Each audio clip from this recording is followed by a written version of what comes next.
بھلائی کا ہر کام بندے کے حق میں صدقے کے طور پہ لکھا جاتا ہے. تسبیحات صدقہ ہیں، اللہ کے بندوں کو سلام کرنا صدقہ ہے. ایک حدیث میں آتا ہے اپنے اہل و عیال پہ خرچ کرنا، بیوی بچوں پہ خرچ کرنا، وہ بھی صدقہ ہے. بیوی کے منہ میں خوش طبعی کے طور پر لقمہ ڈال دینا، وہ بھی صدقہ ہے. اسی طرح کسی کام کے ذریعے اپنی عزت و ناموس کی حفاظت اور دفاع، وہ بھی صدقہ ہے. پھر پانی کا ایک گھونٹ پلانا بھی صدقہ ہے. نبی صلی اللہ علیہ وسلم نے فرمایا آدم کے بیٹے کے کل 360 جوڑ یا ہڈیاں ہوتے ہیں، ہر روز ہر جوڑ کی طرف سے صدقہ کرنا لازم ہوتا ہے. تو ہر اچھی بات کرتا ہے انسان تو صدقہ ہوتا ہے. آدمی اپنے بھائی کی مدد کرتا ہے تو وہ بھی صدقہ ہوتا ہے.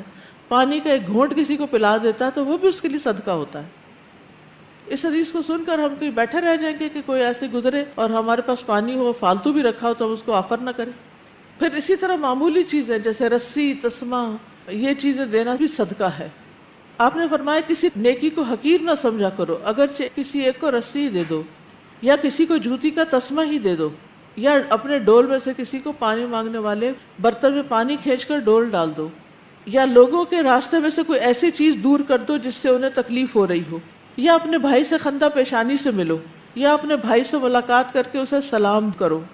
زمین میں اجنبی سمجھے جانے والوں سے ان سے محبت ظاہر کرو. یعنی کچھ ایسے لوگ ہوتے ہیں نا جو لاسٹ ہوتے ہیں، جنہیں کچھ پتہ نہیں ہوتا انہوں نے زندگی کیسے گزارنی ہے، تو ان کو یعنی ان کی برتھ کا احساس دلانا یہ بھی ضروری ہوتا ہے.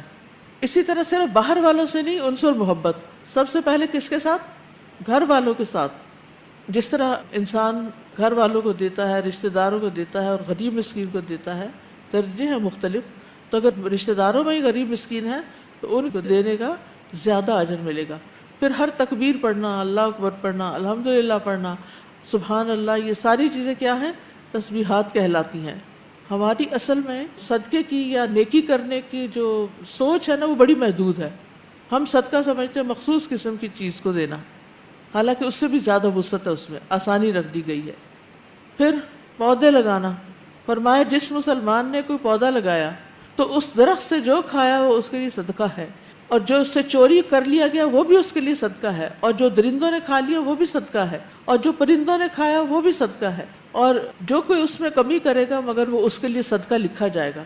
بعض اوقات آپ کوئی گارڈن لگاتے ہیں، اب پھل تیار ہو رہا ہے تو آپ جاتے ہیں تو دیکھتے ہیں کہ آپ سے پہلے ہی لوگوں نے اتار کھایا. تو شجر کاری صدقہ ہے، اس سے چاہے کوئی بھی کھا جائے.